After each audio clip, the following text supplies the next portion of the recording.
Perhaps it's time for us to take a look at the papers now, Jubilee. Okay, so maybe we should just go ahead and start off with leadership then, because I mean, leadership newspaper guys, for almost all the dailies are focusing on a scenario. Okay, let's have about Vanguard, whichever one, either of two. But Vanguard highlights Plateau, which is what we get to see a lot in a lot of the dailies this morning. So gunmen defy curfew, kill over 30, raise houses. And I don't know what is happening to us. Sometimes, you know, when you're reading the stories, and chances are the tendency for people to just see them as figures, text, but these are human lives. And this cannot be allowed to keep happening. It's just kind of, whatever the reasons they give. But look at the writer. Group alleges compromised by security agencies, ending insecurity, our cardinal agenda, Shatima. That's what you see on the front page here. Relief coming with more forex, reduced inflation, CBN, NESG, and then the picture right there, money laundering charge, Obiano Pleads, not guilty, gets bail. So that's Vanguard. I'm looking at Daily Trust now. They have this Plateau crisis as well as their focus. Pregnant woman gives birth in open. That's what you find on the front page. Okay. Children missing as death toll rises to 43. That's according to GNI, MDA. Christian Muslim leaders point fingers at security agents. We're working hard to restore peace. That's according to Plateau government. Well, that's the lead story on the front page of Daily Trust. Interesting. Well, the lead story on the front page of This Nigeria is no less concerning this morning. Blood flows again in Plateau as gunmen kill 30. That's what you find as lead on the front page of This Nigeria newspaper. Women, children among victims. Shocked Governor Muftuan calls incident genocide. Attackers struck a few hours after government declared curfew in Mango, LGA. It'll be good, really, to understand exactly what is going on and put paid to it. But that's the lead story of This Nigeria for now. Well, leadership already highlights the Plateau story, more bloodbath, Plateau in Benue, Plateau as gunmen kill 55. Gunmen still running riot under our watch, under this administration's watch. But above that, no plan to relocate federal capital to Lagos, ascribed to presidency. So that's you see right there. And if you look at The Guardian, they veer away from the Plateau story to looking at something more fundamental. 1999 Constitution's wear and tear is the lead story right there.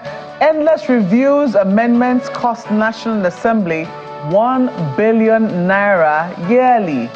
So that's the lead story on the front page of The Guardian. I think you're trying to look at how much we spent in all together over the years, going to 24.8 billion. Are we getting the results? Would be the big question. Let's leave it there for The Guardian newspapers. And segue to the Daily Independent, talking about the CBN governor this morning. CBN governor hints on reduction in petrol price, inflation, assures ongoing reforms will bring positive outcomes, says Naira currently undervalued, FX will stabilize this year. That's the lead story of Daily Independent this morning. Well, how about Business Day? High potential sectors missing in Nigeria's growth story. That's ascribed to the NESG. CBN governor says Naira undervalued. Targets genuine price discovery. Predicts lower inflation, stable Naira in 2024. How many will love that? Stable Naira. That's Business Day. If you take a look at New Telegraph, you'll find this one, how Nigerian varsities can end Japa syndrome by OOUVC. That story is right there, pages 3 and 5 for you. I'm trying to see if I can read the writers. Urges schools to develop workable, practicable curricula, says mass exodus wiping off Nigeria's cultures. Warns as we're moving out, the Chinese are coming in droves. Ooh. Okay? Nigerian youths, talented, vibrant, ready to compete globally that subscribe to the president. We'll leave it there for New Telegraph. I could jump on that story straight away, Mark, but hey, let's be done with this major stories. Nigerian News Direct has this one on its front page, still talking about the CBN. CBN wields rod to tame inflation and forex infractions. Stories on page 11, as Cardoso promises to bring inflation down to 21.4%. Oh gosh, can we have it once single digit? But maybe I'm too ambitious. That's the lead story of Nigerian News Direct today. Well, the Tribune also highlights a similar narrative with some of the other dailies. Gunmen defy curfew, kill 25 in Plateau local government area. Several houses, markets burnt. But beneath that, you also get to see Ibadan explosion. Number of fatalities still unknown. Persons still unaccounted for, ascribed to Residents Association. That's really sad indeed. I mean, I think for all of the dailies, Plateau immediately sticks out, but I think that we can wait to get into the conversation because that's going to be lead on our topics today. And we're going to ask that you stay with us as we look into what exactly is happening on the Plateau of Nigeria. But, you know, you also have a number of other stories right there. The CBN targeting 21.4% inflation, says Naira is undervalued. The CBN governor was speaking. I think he spoke via an online means to, or virtual means rather, to, I think, NESG or so, the Nigerian. This is the Guardian newspapers now speaking to Nigeria Economic Summit Group, and I think it was a conversation he was having with them. And these are some of the things that came out of that discussion. So it'll be interesting to know what precisely the CBN has up its sleeves to bring the Naira to its true value, if indeed it is undervalued. And also what they're also going to be doing about inflation, because as some people have said, you know, these measures that the CBN puts in place works in places where their systems work. In places where you can, you know, there's a system to the, or let me say there's a method to the madness. Yeah. That's the word I'm looking for, the phrase I'm looking for. There's a method to the madness. That's right. If you do this, this is the result you get. Some people have said Nigeria's economics defy some of those things, and that we need to study our economy a little more to understand precisely, because it's still a developing economy. It's a frontier economy. A lot of it, a large section of it is informal. So if you take certain steps which, you know, will provide other results in developed economies, it might not necessarily provide the same results here. I do not know if the CBN governor agrees, but it'll be interesting to know what it is they're planning to not just bring down the inflation, let's say the inflation numbers, which we are all saying, but also to make sure that the real inflation is affected. Because sometimes when we're talking about these numbers, ordinary people do not understand it. When they say it has come down, they're like, but the price of things are still up. What are you talking about? So I'm hoping that it won't just be affecting the overall or the, you know, the big headline inflation, but would also be affecting the real inflation. I believe Amy Thompson, I beg your pardon, John McQuarrie will be having more of that much later on the business segment of this program. Yeah, but similar to that too is what New Telegraph highlights, how the VCs are talking about how they think universities can contribute to end all of this syndrome where young folks, professionals, whoever it is, just leave the country because they don't see a future here in the country. So he's talking about what they can do to stem the tide. So beyond that, because look, if those issues are not properly addressed by the financial sector, you could have a major challenge to the banks. This year, the banks could face lots of retrenchments. They could face a lot of crunch, and then they have no choice. So just like several other companies may also face a similar scenario. So it's going to be hugely important that governments not only talk the talk, but walk the talk. So now ministers, whoever they are, they have to fold their sleeves, put your boots on the ground, go out there and ensure that these policies of government works. It's beyond saying this government ministry have met their financial target. That one have met their financial target. Fine, good, as it may sound, but the real issues they've got to impact on businesses, SMEs in this country, if you don't have all of those across board, you're going to have a problem. You have to have those companies, little ones there, I'm trying to get the names now, SMEs, whatever it is, across the country, that they can employ 20, 30 people just like that. Even 3, 5. Yeah, they 10. call them micro business. They even have nano businesses now. You know, so they start from there. Have all of them across the country. It will mop up a lot of idle hands who also have some skill whatsoever. So that is going to be incredibly important. So the governments need to know, no matter the policies you announce, you need to find a way to measure the results.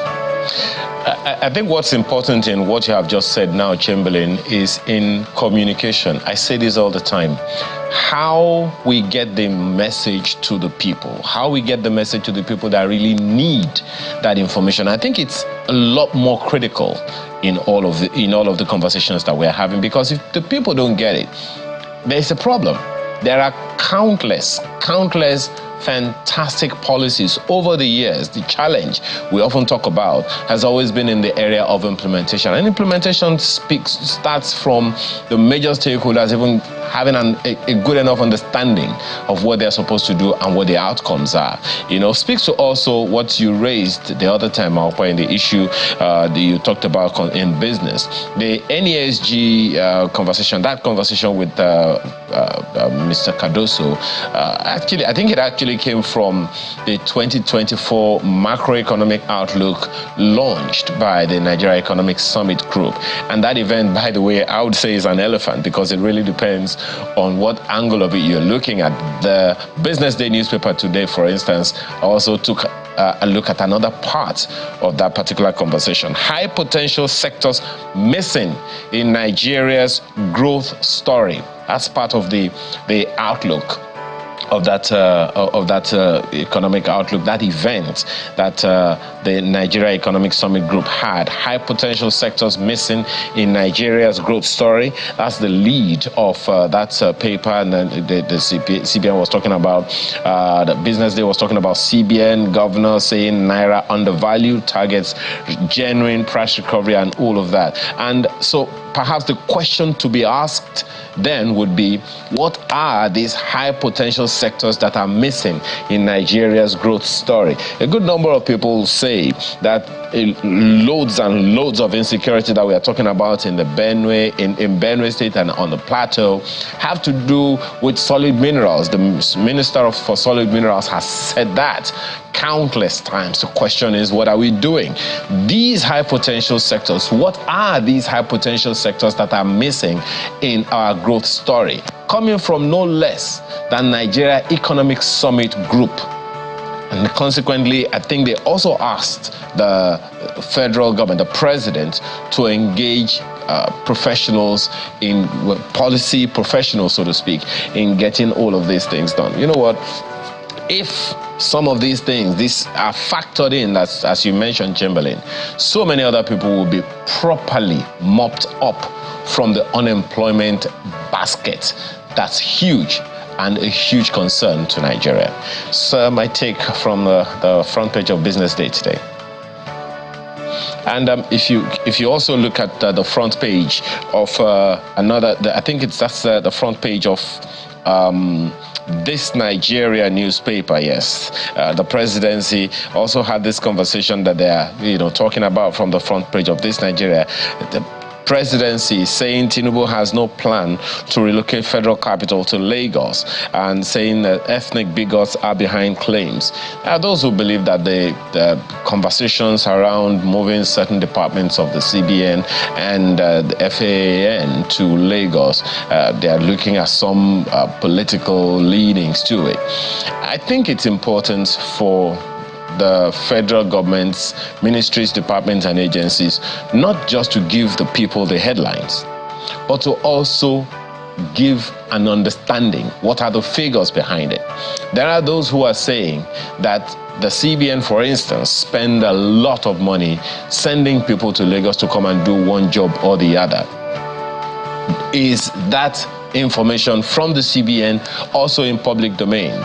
Perhaps it is time, not just for the Department of Communication or Directorate of Communication in the CBN or any federal agency to come out and speak, but the headmen, the CEOs, the point men in each of these ministries, departments, and agencies should come out and explain to Nigerians why these things need to be done, and not just to announce it, but tell us well in advance that these things need to happen because of so and so reason, because of so and so costs that is already, taking out of the coffers of the Federal Republic of Nigeria, which money begins, belongs to every Nigerian. I think that's another very, very important information.